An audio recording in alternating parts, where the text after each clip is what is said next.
In this module, we started to learn a lot more about the Internet of Things and just continue to understand the ethical dilemmas that come with all of these advances in technology. So in chapter 5 of Technology versus Humanity, it's called the Internet of Inhuman Things, and it essentially is focusing on the Internet of Things, which is also called the Internet of Everything and the Industrial Internet.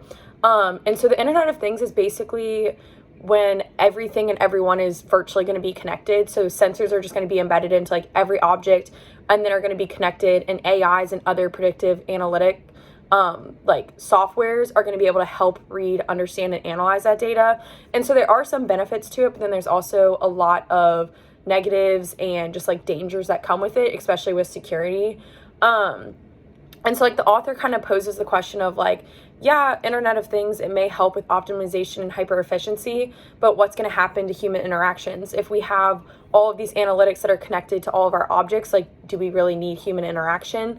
And then they also talk about how efficiency is eventually going to trump humanity because we're just not going to be able to operate that quickly. And so we'd essentially be governed by this huge machine and like are going to just be like controlled by it, which is definitely really dangerous. And so once again, the author poses the question of who's going to make sure that this leading data and AI companies are doing the right thing. So throughout the book, the authors argue that a lot of, yeah, technology is advancing, that's great, but we don't really have a lot of guidelines on it. Who's going to put those guidelines in place and just kind of like ask that? And so they continue in this chapter to ask those questions because it's just really important as we rapidly advance to ask those ethical questions. And then in the article, Uses and Gratifications Theory in the 21st Century, basically the author introduces it of kind of saying how a lot of mass communication scholars have said that the uses and gratifications approach is not a like social science theory that like can really be used. However, this author argues the opposite of that.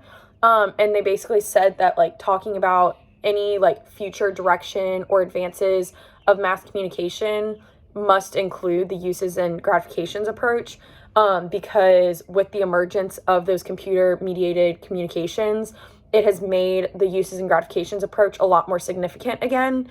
And so that's why like some mass communication scholars say that like, oh, it's not important, but because of this like change in the way that we communicate, this author is arguing that it is super important again, and that we need to include that in any sort of theory about mass communication. And then in chapter 6 of Technology versus Humanity, which is called Magic to Manic to Toxic, the author really talks about the advances of technology and how quickly things are going to change and continue to change. And so they kind of start the chapter off with like they say science and technology are delivering advances beyond our wildest imagination. And the author kind of calls this like magic. And so the thing is, though, is because this magic is increasing so quickly and more people are learning how to use it and to like advance it, the cost of it is falling, which means that it's going to be a lot more widespread. They compared it to illegal drugs, how the cheaper they become and the more available they become, the more addictive and more widespread it becomes. And so, again, that poses a lot of danger. The author kind of talks about how the pyramid of Maslow's hierarchy of needs has changed because of technology. A lot of times now, like mobile devices, smartphones, Wi-Fi, all those things are included in those basic needs like food, water, all of that, which is definitely dangerous. And it's like leading to a lot more exponential change because we all have it and we're all understanding how to use it. And it's basically becoming like, it already is second nature to use these items, but these technology companies are trying to become first nature, which becomes really dangerous, and their control over us is just exponentially increasing. And the author says how technology is neither good nor bad, it simply is.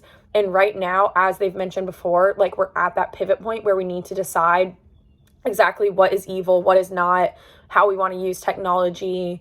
And once again, the author asks, like, what will be the ethical guidelines of all of this? Who's going to be in charge? Like, they believe that, like, these companies and just the technology in general are getting way better at figuring out exactly who we are, what we're thinking, how to, like, play us at an even lower cost. So these ethical questions are so important right now, and we're at such a pivot point with all of it. And so it's crucial that society as a whole starts asking these questions and starts not only asking them, but addressing them. And he talks about how the like preventative and proactive sides, like that is the same side now, and we need to be asking these questions while also taking action and putting like guidelines in place. And the author talks about how like, yes, he thinks that they think the power of exponential technologies is great and everything, but they're also concerned that essentially that exponential and like combinatorial change, there's a huge risk that we're going to go from magic to manic to toxic in a very short time frame. They've talked about this in a lot of the other chapters, that this technology is changing at an like exponential rate, and that exponential rate is going like quicker and quicker and quicker and quicker. And so they think that like right now we're still kind of in that like magical but kind of teetering on like manic, but that it's going to be very difficult to like kind of discern between that magic, manic, toxic, like those the lines. Like there's just a lot of gray area, and we don't always realize like how controlled we're being. And so they also talked about how the economy is going to change, and there's going to be huge impacts on it. There's going to be like a ton of abundance of things, because basically everything is going to be perceived or defined as a service as they become digitized, automated, and intelligized. And then also it talks about how artificial intelligence things are going to take on their own personalities, because they're growing in their like understanding of humans and the way that they can work. And so eventually, like, again, that's like an exponential gradual change that is like quickly advancing, and they're eventually going to become stronger than us, and we're not even going to be able to control the technology that we created. And then it also talks about IDAs, and it says that some of the things that could fail us are significantly amplified security risks and privacy implications, exponential surveillance, increased human de-skilling, digiphrenia, building relationships with screens and machines instead of with people, manipulation on an unimaginable scale is feasible and increasing likely. So essentially, like, it's like I had said before, like, it's becoming a huge security risk. We're not building relationships with people as much. Like, we're expecting things to be with us all the time. Our skills are going down because we're relying on these devices. There's just a lot of dangers that come with these technologies. And then the author also talks about how with these ethical issues, one of the reasons that not a lot of people are addressing it or doing anything about it is because there's huge profits that come from technology. There's a lack of regulation and political ignorance. And then there's also addiction to technology. And like they compared it to like mobile devices are basically the new cigarettes.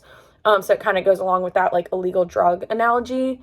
And then in the last article, the Internet of Things, challenges, advances, and applications, it continues to like we continue to learn about the Internet of Things, which is, it defines it as a global infrastructure for the information society, enabling advanced services by interconnecting both physical and virtual things based on existing and evolving interoperable information and communication technologies. And so it basically talks about how like has continued to grow at an unprecedented pace, and it will continue, and that all of these things are connecting. And it says that the 4 pillars of digital transformation are cloud, mobility, big data, and social networking, and that the Internet of Things is basically based on these. It says that like essentially the goal of the Internet of Things is just like to achieve a synergy between different systems and like essentially just communicate and connect everyone and everything all the time.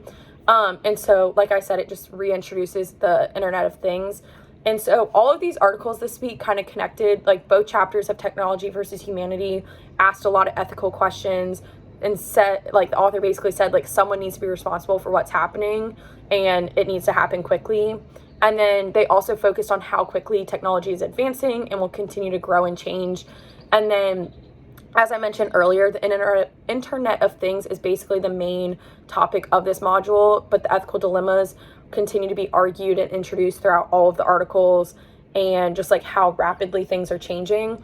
And so I personally can like connect to these articles, especially with the Maslow's hierarchy of needs that was introduced in the Internet of Things, or not Internet of Things, the Technology versus Humanity chapter, because I definitely can see how like Wi-Fi and technology are becoming a basic need for individuals to stay connected. And then like I've also just noticed throughout society that increase in connected devices. So yeah, pretty much this week, in this module, we learned a lot about the Internet of Things and continue to face those ethical dilemmas of technology advancing rapidly. But yeah, I'm excited to continue to learn about these things and see how we as humans can take steps to prevent it.